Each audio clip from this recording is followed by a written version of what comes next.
咖啡因咧可以彌補翻睡眠不足。咖啡嘅因能夠幫助身體排毒，千祈唔好。咖啡因會俾人上癮。呢個唔錯，佢其實就係一個唔錯。你好，我叫博士索菲巴爾佐拉，我係紐約大學格羅斯曼醫學院嘅腸胃科醫生。我係烏古爾伊羅夫，我係西內山醫院嘅腸胃科醫生。今日咧，我哋會拆解關於咖啡因嘅迷思。咖啡因對身體唔好啦。咖啡因其實唔係對身體唔好，其實有一段時間呢，我都要承認呢，我都信佢哋話咖啡因對身體唔好。但係當你真係去做下研究，你會發現好多擔心其實都唔成立。有人擔心咖啡因會引致骨質疏鬆，但係其實你要攝取超過700毫克每日先至有呢個風險。咁而一般人每日攝取嘅咖啡因量其實通常都少過300毫克。咁所以好多呢啲擔心其實喺呢個水平之下都唔適用。其實咖啡因同咖啡都有好多好處。有研究顯示，飲咖啡可以減低患上大腸癌、頭頸癌、乳癌、慢性肝病，仲有好多其他我哋擔心嘅炎症性疾病嘅風險。某啲物質能抗炎並減輕身體炎症，而咖啡因便係其中之一。有啲研究發現咧，每日飲3杯咖啡可以降低中風風險。茶都可以有類似效果，可以減低胰城風險。黑朱古力都得。如果你啲專科醫生啦，譬如心臟科或者係腸胃科醫生啦，叫你減少咖啡因攝取咧，嗰啲都只係個別情況，所以記住要同你嘅醫生傾下啦。但係一般嚟講，話咖啡因對身體唔好，其實係一個迷思嘅。咖啡因可以補翻失去咗佢個。呢個係一個迷思嘅，因為其實佢哋可以補翻失去咗咧，佢個除咗有足夠優質同真正休息到嘅睡眠。咖啡因只係令你覺得精神嘅、醒神嘅，但係其實並冇真係俾多啲能量你。大自然創造咗一種好重要嘅分子叫做腺苷，就係呢個分子。基本上腺苷會同你個腦講咧，係時候去啟覺啦。咖啡因做嘅就係阻擋腺苷傳遞嘅信息，令你以為自己應該要保持清醒。但係當咖啡因嘅效力消退之後咧，腺苷其實仲喺度，你個身體最終都會頂唔順，要咁講。如果一個人選擇唔理嘅想用咖啡因冇代替，佢會發現自己嘅睡眠模式會一直受到影響。佢哋嘅快速動眼期 REM 咧，睡眠會減少。如果你飲咖啡飲得太近嘅覺時間，其實你睇覺嘅時間都會減少。最終大腦係需要佢覺嘅，你飲幾多咖啡都補唔翻。呢個問題問得好。低因咖啡係冇咖啡因嘅。我等嘅好耐就係想講呢個 point 咧，低因咖啡聽落好似完全冇咁咖啡因，但係其實唔係咁㗎，只係代表咖啡因減少嘅啫。我記得 FDA 嘅正式建議係咖啡因要去除咗95% 先可以叫做低因咖啡啦。但係有時每杯之間都會有啲差異，你可能會見到一杯大約有15毫克左右，一杯同普通咖啡比，普通咖啡大約有80到160毫克，視乎你飲咩類型嘅咖啡。作為腸胃科醫生，如果我同一個經常有胃酸倒流嘅人傾偈嘅時候，我哋想做嘅係減少咗攝取嘅咖啡因量，但唔係要減到零。減少咗嘅咖啡因有時真係可以幫到佢舒緩翻嘅倒流症狀。雖然唔係完全冇啦，但已經比一般一杯咖啡少咗好多咖啡因啦。飲咖啡會阻礙你發育，所以好彩飲咖啡飲含咖啡因嚟嘅，其實都唔會阻礙你發育。其實我哋大部分嘅生長都係喺童年同青春期發生嘅，最終當骨骼生長完成之後，就唔會再有生長受阻呢回事。你睇下青少年每日攝取咖啡因嘅量，通常最多都係大約80毫克左右。佢話佢流失對骨骼造成嘅任何風險，通常都會再次發生。每日攝入量超過700毫克，所以孩子們又會冇事。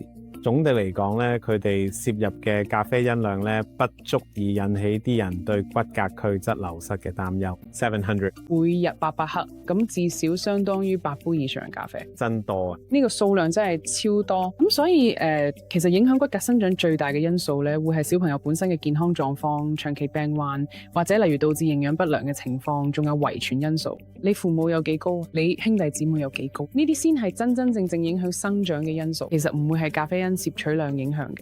佢講嘅話，汽水中嘅咖啡因含量遠低於咖啡。我認為嗰係種誤解。我認為咧，重要嘅係要知道，而且我認為啲人並冇真正意識到嘅係呢個實際上取決於飲料嘅種類。有啲汽水含有大量嘅咖啡因，係咪遠高於我哋通常認為嘅一杯普通咖啡裏邊嘅含量？你真係要諗清楚個標籤，先知道咖啡因含量有幾多。所以，正如你見到咧，呢罐可樂入邊咧有40毫克咖啡因咧，而呢個數字比你嗰杯濃縮咖啡仲多啦。濃縮咖啡淨係得27毫克，同時佢又比你杯黑茶少，黑茶有45毫克，又比即溶咖啡少，因為即溶咖啡有82毫克，而且比你沖泡嘅咖啡95毫克仲要少。咁呢啲都係平均值，但係呢足以說明汽水嘅咖啡因含量可能比其他啲飲料高，亦可能比其他飲料低。咖啡嘅因能夠幫助身體排毒。千祈冇。我同患者之間比較常見嘅對話之一就係關於排毒嘅概念。佢哋可能喺網上面睇到一啲聲稱可以做到呢一點嘅嘢。無論你食咩或者飲咩，如果你食咗呢啲排毒產品，就可以將所有壞狀排走，令你覺得好健康。可惜佢咁簡單，其實最好係你食落肚之前就留意自己食緊咩，而唔係等到已經吸收咗先嘅補救。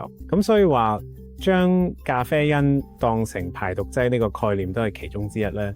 因為有人會因此用咖啡因灌腸，即係話呢，佢哋會將液體注入直腸入面去到大腸，咁但係其實呢個做法唔安全。呢個方法佢證實有效啦，仲有機會令大腸受傷、灼傷，甚至穿窿。其實腎臟就係做呢啲咁嘅，肝臟都係負責呢啲嘢。其實你嘅腸道都係用嚟排走廢物。如果真係有一種排毒劑呢，其實就係水。只要飲夠水呢，腸道就能夠正常運作，腎臟健康，排尿順暢，身體自然會好。咖啡因會令你脫水，呢個其實有啲複雜，其實唔完全係咁。咖啡因係一種輕微嘅利尿劑，咁如果你攝取大約300毫克咖啡因呢，可能會令你嘅尿量稍為增加，大約多啲4安士左右。其實呢個數量唔算多，特別係你睇下，其實我哋飲咖啡因嘅方法本身都已經有好多水，咁所以我會話呢個係一個迷思。Google， 我完全同意你講嘅。我覺得呢個真係一個好大嘅迷思。我覺得飲完咖啡因之後呢，有啲人會覺得口渴，特別係你加咗體落去咖啡因度，係咪？或者如果你嗰杯咖啡因入邊有好多額外嘅糖，佢就真係會令你口渴。因此呢，咁引起口渴感嘅其實唔係咖啡因本身，而係飲料中嘅添加劑。同埋即係仲有一點就係每個人都會口渴，所以你好可能係飲水唔夠，所以一杯咖啡解決唔到問題。請確保全天飲用大量液體。咖啡因會俾人上癮。呢個係一個好主意啦。咖啡因唔被視為一種令人上癮嘅物質，但係好多時大家都會習慣性冇用咖啡因，特別係朝早起身嗰陣用嚟保持清醒。不過講到底，大家對咖啡因嘅身體依賴其實唔算嚴重到可以叫做上癮。如果你突然完全戒晒咖啡，雖然咁樣聽落好驚，你都會覺得好唔舒服。大約1-2日，甚至持續多1個星期，你都會覺得唔舒服。但係之後你就會適應翻，揾到自己新嘅常態。所以唔係咖啡因唔一定係一種令人上癮嘅物質。咖啡因係短效嘅，你每日飲幾杯咖啡，然後突然完全戒晒，其實都冇咩危險。每日咧飲多過1杯咖啡，對身體唔。我會話。呢個絕對係一個迷思。一般嚟講，如果你每日攝取400毫克咖啡因，多謝，或者更少，其實都係一個好安全嘅攝取量。但係你要記住一樣嘢，一杯入邊有幾多咖啡因，其實會因應你杯有幾大，同埋你飲緊咩類型嘅咖啡因飲品而唔同。咁所以你要定義清楚咩叫一杯。一般嚟講，一杯係8安士液體。你可以飲好多杯先至會去到400毫克呢個水平，而呢個都被認為係一個每日都可以達到嘅低安全水平。唔係所有嘢都一樣嘅，呢啲情況會因人而異。咁所以如果你懷孕或者你有冇心臟病或者腸胃問題，佢呢啲規則可能會唔同。你嘅醫生可能會建議你飲少好多，甚至唔好飲。所以我所有準備俾我哋呢條片嘅病人停一停先。呢個都適用於你，因為唔同原因呢，你未必可以飲到第4杯啦。但係可能等你好返啲，我哋再傾下。如果你夜晚飲咖啡因，你會瞓唔到覺。我想講呢，呢個其實係一個迷思。咁我夜晚飲咖啡，咩事都冇發生。咖啡因點樣影響你同你個腦？其實每個人都唔同，因為我哋唔可以一概而論話，你知啦，臨瞓前唔可以飲咖啡因或者咖啡。咁點解有啲人可以唔同時間飲咖啡因？主要都係因為你身體點樣代謝佢，而呢樣嘢好大程度上係基因決定嘅。值得留意嘅係，咖啡因作為一種分子，佢嘅半衰期係5個鐘頭。咩意思呢？即係話你飲咗咖啡因5個鐘之後，你身體入邊仲有大約一半個杯咖啡嘅咖啡因未代謝晒。唯一可以肯定講嘅就係，如果你飲好多咖啡因，特別係臨瞓前飲呢，應該會影響你嘅睡眠健康。你可能會發現自己每晚冇得少啲，或者冇得佢冇咁多深層真正令你精神嘅 REM 睡眠。但係再講多次，每個人代謝佢都會有啲唔同。其實飲咖啡因唔係孤立嘅飲嘅，係咪先？我哋每日生活入邊有好多其他嘢都會影響我哋幾需要保持清醒。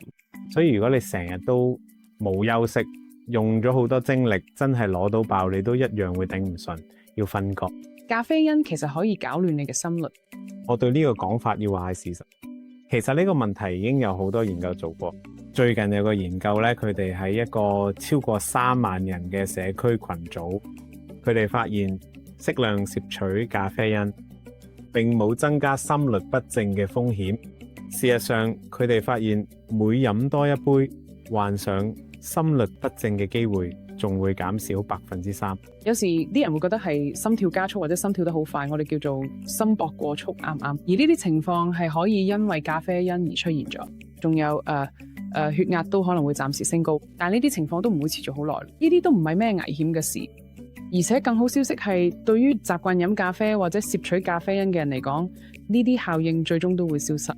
咁所以當我哋睇到心律不正或者對心臟有危險嘅時候呢，其實我哋發現咖啡因係有保護作用嘅。我諮詢心內科醫生，但係目前呢個仍係誤區。呢個真係難答喎。茶比咖啡健康，我會話呢個係迷思。我會話係迷思嘅原因係，你唔可以一概而論話茶一定比咖啡健康，然後永遠都啱。咁如果你喺茶入邊落咗大量糖，你都唔可以話嗰杯飲品係健康嘅。咁同時為咗平衡翻，其實咖啡都可以好健康。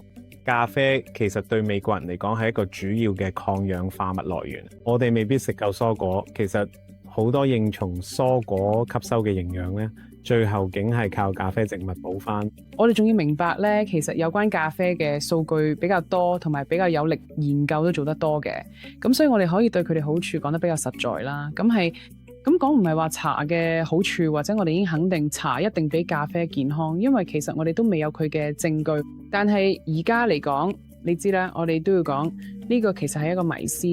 咁想因健康原因嘅，即係飲咖啡定茶，若獲咖啡因，其實兩者差唔多。有一個誤解係，好多人以為茶少咗咖啡因，其實唔係嘅。其實全部都要攞你講緊邊一種茶同邊一種咖啡啦。我哋而家用緊啲好籠統嘅詞去形容佢好唔同嘅嘢。你有啲茶好似 Rooibos 茶咁，仲有啲茶，譬如綠茶同伯爵茶，佢哋全部都好唔同，入邊嘅成分都唔一樣。一般嚟講，佢哋都係一個健康嘅咖啡因來源，仲有其他有益成分。咁但係其實咖啡都一樣，你點樣沖咖啡其實唔係咁影響。迷思，其實沖咖啡有好多唔同嘅方法，而沖法真係會影響到你杯咖啡入邊有幾多咖啡因。所以咁如果你睇下呢個細細個圖表，其實佢會顯示有幾多因素會影響你沖出咗嗰杯咖啡入邊嘅咖啡因含量。飲品研磨嘅粒粒有幾細，沖泡時間有幾耐，你用嘅沖咖啡嘅水有幾熱，仲有你會唔會將你杯咖啡入邊嘅咖啡因稀釋咗幾多？因為咖啡膠囊入邊嘅咖啡粉磨得好幼，咁所以通常咖啡因含量都幾高，而且沖泡嘅時候咧用嘅水溫都好高，咁所以可以萃取到好多咖啡因，每杯可以有75至150毫克。至於發壓壺咧，即係雖然沖泡時間比較長，但好多時候咧咖啡粉咧磨得比較粗，所以你用發酵壺沖出嚟嘅咖啡因含量會有限。咖啡豆嘅產地亦都會影響咖啡因含量，所以講到底，我哋學到嘅就係，其實咖啡因對身體都可以好有益。雖然我哋一直聽到好多關於咖啡因嘅迷思，我覺得有啲人飲咖啡或者係攝取咖啡因會有啲內疚嘅，但係其實有咁多好處，風險又好少嘅。當然最緊要都係同你嘅醫生傾下咩最啱你，但係最終我哋都唔想因為啲人聽到啲咩就唔敢享受自己中意啲嘢，因為咖啡真係有好多好處，你知唔知？其實咖啡真係好好飲。我中意你啱啱咁講。